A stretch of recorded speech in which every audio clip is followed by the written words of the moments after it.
After yet another defeat for the Pittsburgh Steelers, the question has to be asked, are the Pittsburgh Steelers becoming a one-man team?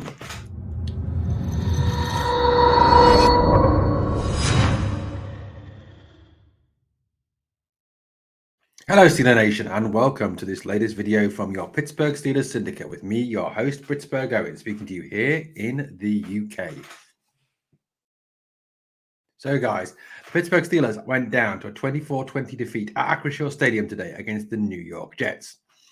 The question has to be asked now, are the Steelers becoming a one-man team as they now go 0-7 without their talismanic Defensive Player of the Year, TJ Watt? The Steelers' defense initially looked very good in this game and held Jets quarterback Zach Wilson in check. Alex Highsmith added to his sack total for the year, taking it to 5.5 sacks. Minkah Fitzpatrick had what looked like another pick six until it was called back for him going out of bounds just before breaking the plane of the goal. The Steelers' defense did look convincing in the beginning. However, by the end of the game, the Steelers' defense seemed to have the inability to stop the Jets from moving the ball at will. Now, some may put this down to fatigue. However, the Steelers' offense seemed a lot better in the second quarter and controlled the ball and did not go 3 and out anywhere as near as much as they previously, thanks to the energy and the verve that was provided by the entry of Kenny Pickett into the game for the Steelers. Certainly, Kenny Pickett gives Steelers hope for the future on their offense. This offense can get better under his direction. However, the defense, which is the most expensive defense in the NFL, failed to stop the New York Jets on a number of occasions in that second half and ultimately cost the Steelers the game. Now, you can point to the interceptions and say it was down to the Steelers giving the ball away. You can point to that touchdown by Breece Hall that many may claim was a fumble. If you actually watch the video back in slow motion, the referees did actually get it right. Even Gene Steratore, speaking to CBS, actually stated that it was a touchdown. And the Jets were right to challenge the play. And in his opinion, the officials got it right by overturning their initial ruling on the field. Now, if we look at the last 2 drives that the Jets had in this game, this is what happened. This is a tweet for Alex Kozora. Steelers defense final 2 drives of the game, and these are the 2 drives that ultimately cost the Steelers victory when the Steelers were 20 points to 10 up, due thanks to 2 touchdowns scored by rookie quarterback Kenny Pickett.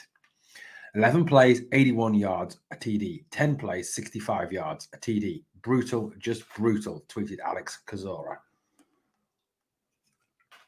Now, what seemed to be the issue was the Steelers had an inability in defense to stop the Jets at key times, particularly on 2nd and 3rd down plays, even when they were 2nd down and 3rd down long plays. When it's 2nd and say 3rd and 7, 3rd and 9, 3rd and 6, they still didn't have an ability to stop the Jets. The Jets quarterback Zach Wilson seemed to have the ability to pick out a key pass to either to Corey Davis or to Tyler Conklin, both of whom hurt the Steelers on multiple occasions.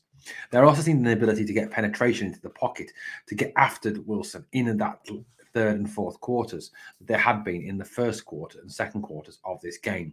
That has obviously been put down to the fact that TJ Watt is missing. Yes, in this game, the Steelers' pressure rate on the quarterback was a lot better, 44% as opposed to 19% in the previous game against the Cleveland Browns. However, it seems, though, that the lack of TJ Watt is really costing this defense. It's costing their defense's ability to bring pressure and really rendering this pass rush nothing other than average. Now, what is obviously very irritating, though, is the fact that Steelers' defense costs so much money. According to SpotTrack, defense salary cap spending for this season is $102 million and accounts for 47.6% of the Steelers' overall budget. Now, when you compare that to the 26% that the Steelers' offense costs, along with the practice squad and the special teams making up to 100%, the Steelers' defense accounts for the vast majority of the spending. If you look here at the SpotTrack breakdown of who takes the majority of that spending, these are the top 9 paid players on defense. Obviously, TJ Watt takes up the majority of the money at $24,368,694. That's 11.32% of his total cap.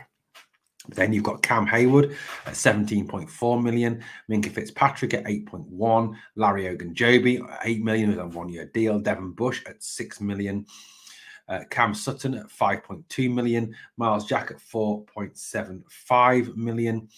Tyson Alualu, who has been superseded by Montravius Adams at 3.46 million, and Chris Wormley at 2.9 million. These are the top paid defenders. Now, when you're paying your defense as much as this, even if you take out TJ Watt, you would expect the likes of Cam Hayward, the likes of Montravius Adams, Larry Ogunjobi, Alex Highsmith to be able to step it up enough with Miles Jack and Devin Bush to actually get after the quarterback and stop the Jets' offense at key times. In addition to that, it seems that the trade for Malik Reed was an absolute waste of draft capital, given the fact that he has an inability to get after the quarterback. 0 sacks, very few pressures that he has put on opposition quarterbacks.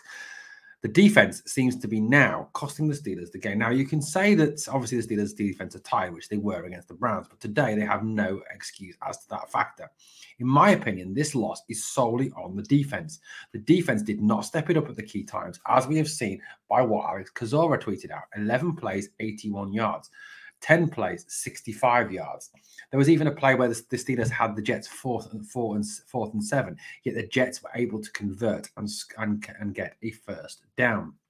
Defense, even when the Jets were hurting themselves on offense with offensive penalties that moved them back further and further away from the goal line, the defense seemed to come up with a plan to help the Jets continue to overcome these difficult situations they were placing themselves in and close out this game. In my opinion, the Steelers' defense need to take a long, hard look at themselves going into this next week against the Buffalo Bills, which will be a lot tougher game than this game was, which obviously does not bode well because the Steelers lost 24-20. Facing the likes of Stephon Diggs and obviously Josh Allen will be a and Gabe Davis will be a very hard game for the Pittsburgh Steelers defense, and they will continue to be out without TJ Watt. What is it that is stopping them from winning? Why are they 0-7 without Watt? Effectively, this is showing that Steelers are becoming a one-man team. And for a team that pays so much to its defense, this is not good enough and not acceptable. Terrell Austin, Brian Flores, and Mike Tomlin have their work cut out this week to prepare this defense to be ready to go again against the Buffalo Bills, who won 23-20 this Sunday against the Baltimore Ravens. This something has got to be sorted out. The Steelers cannot keep relying on TJ Watt. And it does look, to all intents and purposes, like we are a one-man team. And for Steelers, that is not acceptable and it is not good enough. Thanks for watching the Pittsburgh Steelers Syndicate with me, your host, Britsburgh, Owen. Guys, drop me a comment below. Let me know what you think. Are the Pittsburgh Steelers a one-man team? Do we over-rely on TJ Watt? And what can we do to overcome it? Thank you for watching. Here we go, Steelers. Come on!